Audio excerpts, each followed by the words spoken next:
What's going on, YouTube? So I had to gut the cats in the 3000. It's giving me a little issue around 4,500, 5,000 RPM. It just like fall flat on its ass. So I checked the intake and fuel filter. Everything looked good. I took the intake, cleaned them off. Checked the valves. The valves look good. They're nice and clean. So I decided to gut the cats before I go with the header back system. And sure as shit, I did the front cat first, and that didn't fix nothing. Then I did the rear cat, which is closest to the firewall, and all the problems were fixed. So now it's sitting on gutted cats. I may have a slight exhaust leak up front. I lost one of the bolts. It's 3 bolts on where the catalytic joins the exhaust manifold. And, one of them just snapped as soon as I started trying to loosen it. So, you know, might have a slight exhaust. I got a fatter gasket, and I mean, I hear something. Maybe it's just the noise from the cats being gutted out. I don't know, but I don't know if the camera will pick up on that. Get you a audio clip of the exhaust.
So I am sitting with gutted cats.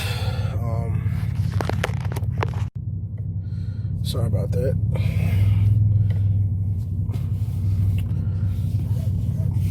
But I am sitting with gutted cats, so I am getting some check engine lights.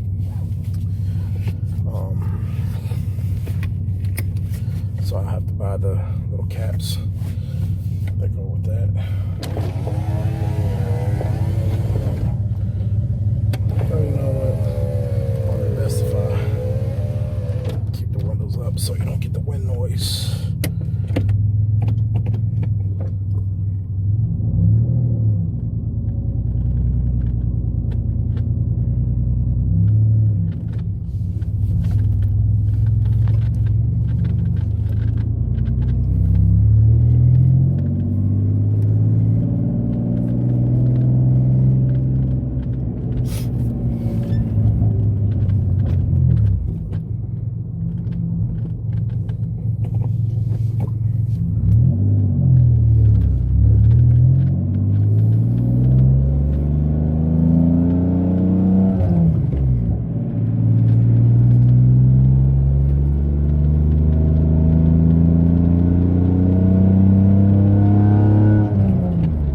That's 4,000 RPM, and that's where I started noticing an issue. It wasn't at first. I never really got on the car when I first got it up and running. But as I drove it more and more and more, I realized that its top end performance was struggling. And then I took it on the highway, and in 5th gear, I couldn't get it to go over 100. It would not go over the 4,000 mark. It would just sit there.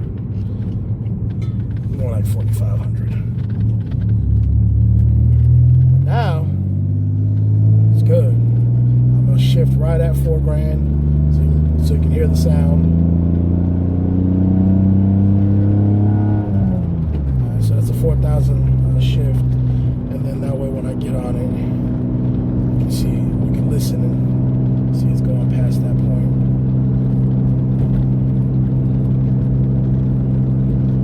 If you hear that squeaking, that's the sunroof, the seal, I guess, up against the glass.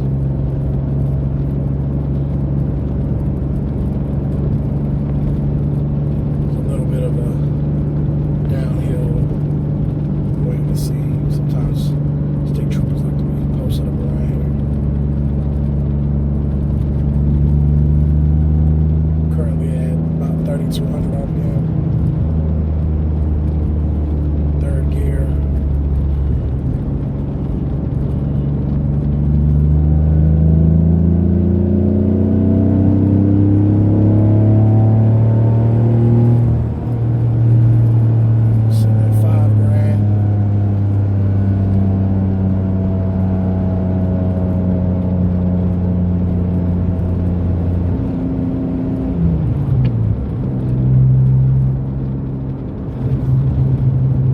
Engine response is way better. I mean, it feels like I'm driving a totally different car now.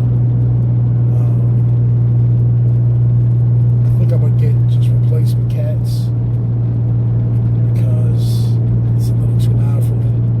I kind of like the way it sounded before. Instead of doing exhaust. But I'm undecided. Still don't know what I want to do.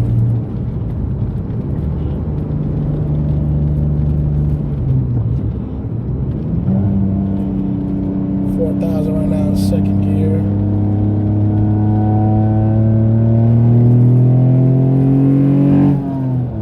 I was all the way to 6. So definitely fixed the problem. Definitely. So there you go. If you guys are having similar issues with a car not accelerating, just loss of power on the higher end, check your cats, man. There's a lot of little things you can look for. One things that I knew about was looking for like white ceramic type dust in the exhaust tips of your vehicle. That's a telltale sign that you got shit fucked up in the catalytic that's rattling coming out. Also, extreme heat from the catalytic. I mean, I know it's kind of hard to tell, but when your catalytic is clogged up, it would get hotter a lot quicker and a lot more hot. Also, exhaust leaks. So if you develop an exhaust leak, which is funny because I started to develop an exhaust leak on the backside closest to the firewall, and that's the catalytic that gave me the problem. So, if you try to get on it, you're building up all that pressure. If that exhaust gas can't get out fast enough, it's gonna push out somewhere. And that's just from my experience. I mean, I'm pretty sure there's other things you can look for. I kind of did like a halfway EGR delete because the tube coming off the exhaust manifold into the intake was deteriorating at the little ridges it had, and so that's part of where my exhaust was coming from. And the tube's like $50, so I've seen EGR deletes, and I was like, well, fuck it, that's what I'm gonna do. So I deleted it myself. I made my own delete. I went to a local bolt shop and found a short bolt to put in the exhaust manifold, and then I made a lock-off plate for the intake manifold and used a little steel shim gasket, whatever that is, that was used in the factory application. I am getting a code for that too, but it is what it is. I'm more worried about the O2 sensor check engine light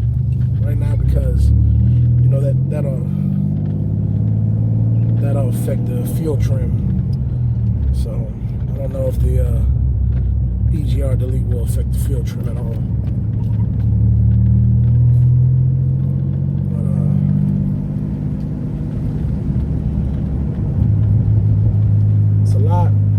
it's a lot more throaty.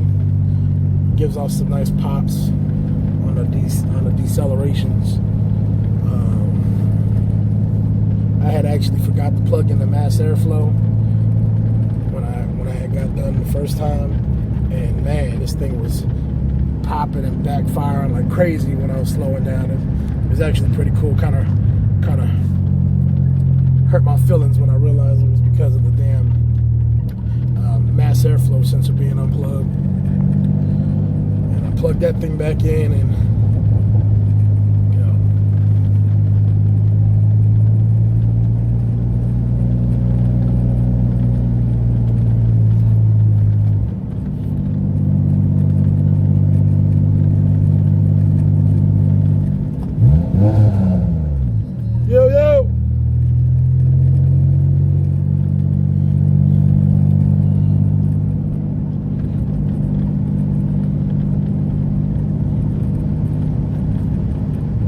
it's actually chilly today, man. We've been dealing with the 80s.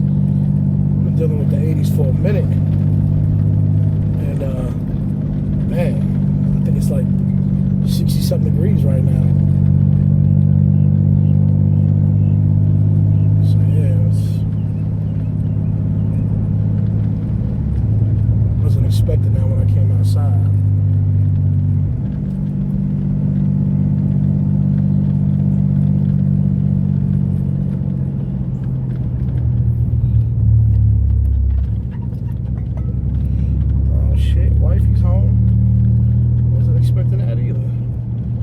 Too much shit to do, man. Yo, see if you can hear my neighbor's truck. That shit sounds so mean. Oh, he cruising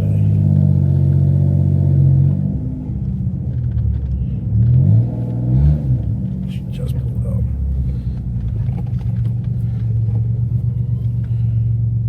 But yeah, I'm gonna show y'all this little stereo system OBD2 joint I got with this Android radio. It's got a backup camera installed, which makes a big difference in this fucking car because that wing takes up my whole fucking back line of sight. And I'm over here talking to y'all. I ain't even paying attention to the fucking car next to me.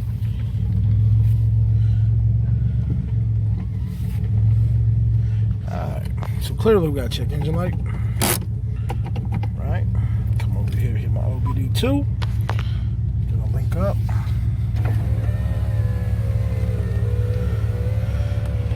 She's gonna let me know what's going on with this thing. So once it connects up, you'll see the RPM just right there. You see it flashed over. Sitting at 750-ish RPM. Come over here, fault codes. Doesn't have anything stored right now because I just turned it on, so I'll tap there. Engine is at operating temperature. Okay, now we got some codes. These are the codes that are popping up. Cylinder 4 misfire. I've been having that fucking code forever. I don't know what the fuck is causing that code.